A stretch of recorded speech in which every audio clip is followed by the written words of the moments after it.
जलवायु परिवर्तन के अब नकारात्मक परिणाम सामने आने प्रारंभ हुए हैं।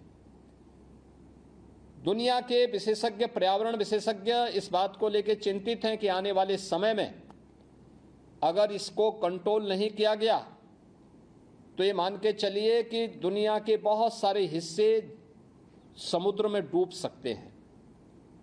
बहुत सारी जगह अकाल होगी, बहुत सारी जगह आपको अतिवृष्टि देखने को मिलेगी, जैसे कि वर्तमान में उसके कुछ लक्षण दिखाई दे रहे होंगे। कुछ राज्यों में अतिवृष्टि से जल प्लावन की स्थिति है और कुछ राज्य ऐसे हैं जहां बरसात ही नहीं है। इस समय तो मूसलाधार बारिश होनी चाहिए थी, नहीं दिखाई दे रही है। खेती बाड़ी पे असर देखने को मिल रहा है और ये चीजें दिखती हैं कि जो हम लोगों ने अनियोजित विकास किया है, अपने तरीके से पर्यावरण के साथ खिलवाड़ किया है, आज उसकी कीमत न केवल हम लोगों को, मनुष्यों को चुकानी पड़ रही, बल्कि सभी जीव जंतु और जीव सृष्टि को इसकी कीमत चुकानी पड़ रही है। मनुष्य ईश्वर के द्वारा बनाया गया सबसे महत्वपूर्ण और बुद्धिमान श्रेष्ठ कृति है। स्वाभाविक रूप से मनुष्य की जिम्मेदारी बनती है कि सबसे बुद्धिमान उसको बनाया है, सबसे सर्वश्रेष्ठ कृति है, तो उसको ये पूरी जिम्मेदारी अपने ऊपर लेनी पड़ेगी कि धरती माता को कैसे हम बचा सकें। और उसका सबसे सहज और सरल उपाय है पर्यावरण संरक्षण के माध्यम से। पर्यावरण संरक्षण का सबसे सरल उपाय है वन आच्छादन बढ़ाकर।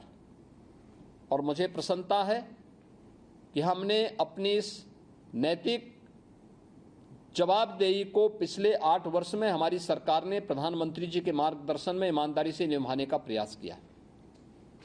यानी 20 वर्ष 2017 के पहले के 20 वर्ष में जो उत्तर प्रदेश के अंदर वन आच्छादन लगातार गिरावट की तरफ था, वन माफिया हावी थे, खनन माफिया हावी थे, पिछले 8 वर्ष में वह अप होता हुआ दिखाई दिया है और इसमें 9% से बढ़कर के अब 10% हमारा वन आच्छादन हुआ है। आपने पिछले वर्ष फॉरेस्ट रिसर्च इंस्टीट्यूट की वो रिपोर्ट देखी होगी, जिसमें उत्तर प्रदेश देश के अंदर नंबर 2 राज्य ऐसा है जिसने अपने वन आच्छादन को सर्वाधिक बढ़ाने में सफलता प्राप्त की है।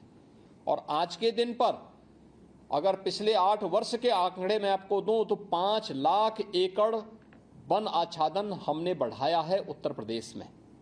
ये रिपोर्ट हमारी नहीं, ये फॉरेस्ट रिसर्च इंस्टीट्यूट और छत्तीसगढ़ के घासीराम विश्वविद्यालय की जो अपनी इंडिपेंडेंट सर्वे है, उस रिपोर्ट के आधार पर मैं आपसे कह सकता हूं, और सैटेलाइट इमेजेज इस बात की गवाह हैं कि उत्तर प्रदेश ने वन आच्छादन को बढ़ाने में अपनी सफलता प्राप्त की है। ये वृक्षारोपण के कार्यक्रम जो हमारे अभी गुड्डू चौधरी जी भी कह रहे थे कि पेड़ काटने की परमिशन नहीं मिल पा रही, मेरा उनसे आग्रह है कि देखिए, पेड़ काटने की आवश्यकता के साथ साथ किसान को जहां पड़ेगी वहां उसको उसके खेत में परमिशन भी मिलेगी, उसको हम सरलीकरण भी करेंगे। लेकिन पिछले 5 साल के दौरान जिन किसानों ने अपने खेत में पेड़ लगाए थे और उन्होंने नीरी में इसका रजिस्ट्रेशन करवाया था, हमने उनको कार्बन क्रेडिट का लाभ भी पर पेड़ $6 के हिसाब से उन्हें उपलब्ध करवाने का कार्य किया है। और प्रदेश के 25,000 किसान, 6 कमिश्नरी के 25,000 किसान, जिसमें सहारनपुर, मेरठ के साथ साथ हमारे अन्य तमाम 6 ऐसी कमिश्नरी थी जिसमें किसानों ने इस सुविधा का लाभ लिया है और 7 कमिश्नरी के किसान इस बार लाभ लेने जा रहे हैं। यानी पिछली बार अकेले किसानों को हम लोगों ने 32 लाख से अधिक धनराशि दी थी, इस बार 42 लाख से अधिक धनराशि हम उन्हें कार्बन क्रेडिट को यानी पर्यावरण बचाने के लिए जो उनका योगदान है उसके लिए उन्हें सम्मानित करने जा रहे हैं। अब हमारे लिए जो सबसे महत्वपूर्ण है कि प्रधानमंत्री जी ने तय किया है कि 2070 तक भारत कार्बन उत्सर्जन को 0 तक पहुंचाएगा, यानी नेट जीरो के लक्ष्य को प्राप्त करेगा। नेट जीरो के लक्ष्य को प्राप्त करने के लिए तमाम उपाय प्रारंभ हुए हैं। आपने देखा होगा, आपके यहाँ के पहले हेलोजन लाइट शहरी क्षेत्रों में स्ट्रीट लाइट के रूप में उपयोग की जाती थी। हम लोगों ने 17 से 19 के बीच में सभी हेलोजन उतार दिए। घरों में सामान्य बल्ब लगते थे, उन सब की जगह एलईडी आ गई, सस्ते में बल्ब मिले, पावर का काफ़ी बचत हुआ, कार्बन उत्सर्जन भी कम हुआ। यानी आपकी बचत भी हुई और टेक्नोलॉजी के माध्यम से आपको उसके लाभान्वित भी किया गया और कार्बन उत्सर्जन भी कम करके पर्यावरण को बचाने में योगदान दिया गया। पहले लोग घरों में चूल्हा जलाते थे, कोयले का इस्तेमाल करते थे, केरोसिन इस्तेमाल करते थे, कार्बन उत्सर्जन भारी मात्रा में उससे फैलता था। अब एलपीजी के कनेक्शन फ्री में उपलब्ध कराए गए, यानी 10 करोड़ से अधिक लोगों को एलपीजी के फ्री में कनेक्शन उपलब्ध हो। यह प्रधानमंत्री जी के उसी विजन का परिणाम है जो देश के अंदर 2070 तक भारत को नेट जीरो के लक्ष्य को प्राप्त करने की दिशा में इलेक्ट्रिक बस सेवा हमने शुरू की है, सीएनजी की बसें शुरू की हैं, ये उसी का परिणाम है। उसी दिशा में मेट्रो की, पब्लिक ट्रांसपोर्ट की बेहतरीन सुविधा दी जा रही है, ये उसी का परिणाम है। और उसी के लिए आह्वान करने के लिए आज हम सब आपके बीच में आए हैं कि प्रदेश सरकार ने प्रधानमंत्री जी के इस विजन को जमीनी धरातल पर उतारने के लिए तय किया है कि एक पेड़ मां के नाम। मुझे याद है 2017 में जब हमें वृक्षारोपण के कार्यक्रम को करना था तो 5 करोड़ पौधे मुश्किल से वन विभाग की नर्सरियों में प्राप्त हो पाए थे। और आज जब हम लोग 2025 में हैं तो 2025 में 52 करोड़ पौध हमारे पास मौजूद है।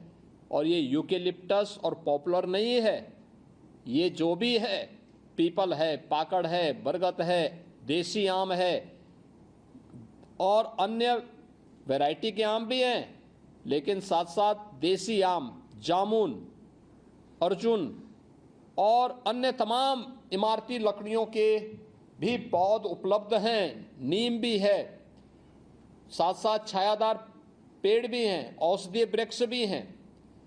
60 लाख से अधिक उन परिवारों को जिन्हें प्रधानमंत्री आवास योजना और मुख्यमंत्री आवास योजना से लाभान्वित किया गया है और 15 लाख वे परिवार जो जीरो पॉवर्टी के अंदर चयन किया गया, इन सबको हम 2-2 सहजन के पेड़ देने जा रहे हैं। सहजन विटामिन और प्रोटीन का एक भंडार है। इस सीजन में अगर उसकी सब्जी, उसकी पत्तियों के साग को भी कोई खाएगा तो वह कुपोषण से दूर को मुक्ति करने में बड़ा मदद करता है। फली आएगी, उसका सूप और सब्जी खाने में मदद काफ़ी, वह भी पौष्टिक होता है। यानी नेशनल राष्ट्रीय पोषण मिशन में भी वह सहभागी बनता है।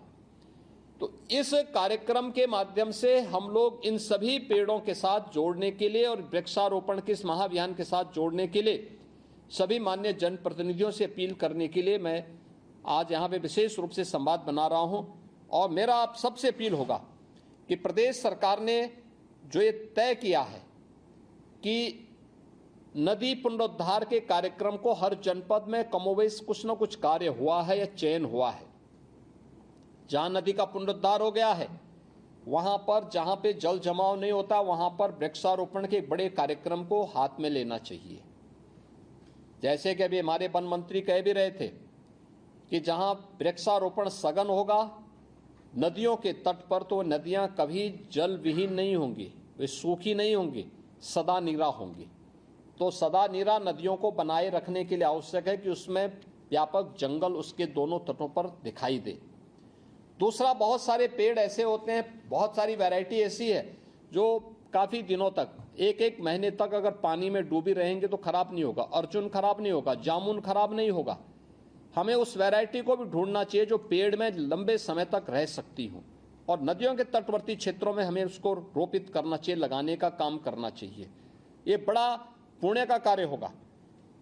तो नदी के तटवर्ती क्षेत्र में या अमृत सरोवर पर इस कार्यक्रम को हम जरूर करें। और मैं सभी माननीय सांसदों से, माननीय विधायकों से, विधान परिषद सदस्यों से, सबसे इस बारे में अपील करूंगा कि वे बृहद अभियान में अपने जनपद के अंदर, उस दिन प्रभारी मंत्री गण भी हमारे जनपदों में जाएंगे, उस दिन जनपदों के अंदर हमारे बोर्ड और निगमों के चेयरमैन भी जाएंगे, माननीय सांसद विधायकगण भी रहेंगे। अलग अलग स्थानों पर उस कार्यक्रम को नेतृत्व दे करके सेल्फी लें और वन विभाग के द्वारा जो पोर्टल तैयार किया गया है उसमें उसे अपलोड भी करें। एक पेड़ मां के नाम, इसी अभियान को सफलता की एक नई ऊंचाई तक पहुंचाना है और उस अभियान के साथ अच्छा होगा। कार्यक्रम में खूब उत्साहजनक और उमंग के साथ इस कार्यक्रम के साथ जुड़ने की आवश्यकता है। लोकल वाद्य होंगे उसको बजाइए, संगीत के कार्यक्रम करिए, लोग वहां पर उत्सव बनाते हुए उस कार्यक्रम का हिस्सा बने जिससे इस कार्यक्रम के साथ जुड़ सके। दूसरा, अलग अलग संगठनों को भी, एनजीओ को भी इसमें इन्वॉल्व करें, व्यापारिक संगठनों को, सामाजिक संगठनों को, एनजीओज को। आपके यहाँ अच्छी सड़कें भी बनी होंगी, 4 लेन की सड़कें होंगी, एक्सप्रेस वे होंगे, इंटर स्टेट कनेक्टिविटी के मार्ग होंगे, अन्य तमाम अन्य व्यवस्थाएं होंगी। इन सभी के साथ अगर आप दोनों तटों पर, अगर कोई मार्ग है उसके कल 4 लेन होने की संभावना है तो उतना जगह छोड़ करके अगर आप पेड़ों की एक लाइन उसकी दोनों तटों पर लंबे उस तक कर पाएंगे, रोड की शोभा बनेगी, नगर की शोभा भी बढ़ेगी, आपका रोड अतिक्रमण से भी बचेगा, उसका यश आपको प्राप्त होगा, आपकी सिटी और आपका जनपद अच्छा दिखाई देगा। कोई धार्मिक स्थल है, उस धार्मिक स्थल को जोड़ने वाला कि जिला मुख्यालय को, तहसील मुख्यालय को, ब्लॉक मुख्यालय को जोड़ने वाला, ग्राम पंचायत को जोड़ने वाला मार्ग है, उसमें मार्ग के कच्चे यानी पोर्शन को, जहां तक सड़क बढ़ने की संभावना ज़्यादा हो ना हो, वहां पर अगर आप पेड़ लगा करके एक लंबी तैयारी के साथ किसी न किसी संगठन को, सामाजिक संगठन को, व्यापारिक संगठन को इस अभियान के साथ जोड़ेंगे तो बड़ी उसका यश होगा और उसको अपलोड करेंगे तो मुझे लगता है कि उसकी बहुत अच्छी उसके बारे में लोगों की धारणा भी बनेगी। और इसीलिए मेरी आपसे अपील है कि नदी जो पुनरुद्धार हुई है या किसी नदी के तटवर्ती क्षेत्र में जहां पर बाढ़ आदि से बचाया जा सके उसे, और वो सघन वृक्षारोपण के रूप में अपने आच्छादन को बढ़ाने में योगदान दे सकें। अमृत सरोवर पर एक्सप्रेसवे, इंटर स्टेट कनेक्टिविटी, जनपद मुख्यालयों, हाईवे के तट पर, मेडियन पर, इन सभी पे इस कार्यक्रम को हमें व्यापक पैमाने पे लेना है। मेरी अपील होगी आप सबसे कि सिंगल यूज प्लास्टिक का उपयोग न किया जाए और कहीं पेड़ों के साथ अगर है तो उसको तत्काल एक जगह, कहीं जगह जगह फेंके ना, उसको उठा करके सुरक्षित हम रखें। पौधे जितने लगे उसको व्यवस्थित तरीके से लगा करके उसमें टी गार्ड भी लगवाएं और जहां पर जो बच जाते हैं उनको सुरक्षित फिर एक नर्सरी में रखवा दें, जिससे 15 अगस्त तक जब ये कार्यक्रम चलेगा तो 15 अगस्त तक क्रमिक रूप से हम आगे बढ़ा सकें। इस पूरे कार्यक्रम को अच्छी थीम के साथ जो कलाकार हैं वे कुछ अच्छा गाना दें, कुछ अच्छी, एक पेड़ माँ के नाम पर कोई अच्छी छोटी सी लघु फिल्म भी बना सकते हैं 2-3-4 मिनट की, कोई अच्छा गाना बना सकते हैं, कोई अच्छी उसमें एक वो बना सकते हैं सॉन्ग, उस पर बन सकता है जो उसको लोकप्रिय बनाए और लोगों को उसकी तरफ आकर्षित कर सके। अपील आप भी अपने स्तर पर, जनपद स्तर पर कर सकते हैं। ये चीजें होंगी तो लोगों में और भी उत्साह इसके प्रति बनेगा और यही अपील के साथ मुझे प्रसन्नता है कि कमोवेश हर जनपद में लोगों ने व्यापक तैयारी की है। आपके जनपद में वन विभाग पौधा पहुंचाने का कार्य करना प्रारंभ कर चुका है। पर्याप्त मात्रा में पौधे होंगे, दुरुपयोग न हो, जो पेड़ लगे सुरक्षित हो, उसकी देखभाल की उचित व्यवस्था हो और सुरक्षित माहौल में हम इसे आगे बढ़ने का वो देंगे। तो याद रखना कि यह आने वाले समय में, अगर आज हम एक पेड़ को जीवन दान दे रहे हैं तो आने वाले समय में हमें वह भी जीवन दान देने में अपना योगदान देगा। इस विश्वास के साथ मैं आप सभी माननीय जनप्रतिनिधियों को हृदय से धन्यवाद देता हूं। आज की इस वीडियो कॉन्फ्रेंसिंग के साथ जुड़ने के लिए हृदय से धन्यवाद देते हुए 9 जुलाई को एक पेड़ मां के नाम इस विराट वृक्षारोपण अभियान के साथ जुड़ने की अपील करते हुए पूरी टीम को अपने अपने जनपदों में मोबिलाइज करने के लिए आप सबसे आग्रह करता हूं। बहुत बहुत धन्यवाद। जहां भक्ति है हर शब्द में, कथाओं में छिपे हैं दिव्य रहस्य और ज्योतिष देता है जीवन को दिशा। धर्म से जुड़ी हर बातों को जानने के लिए हमारे चैनल स्तुति को सब्सक्राइब करें। चैनल पर जाने के लिए इस लिंक पर क्लिक करें।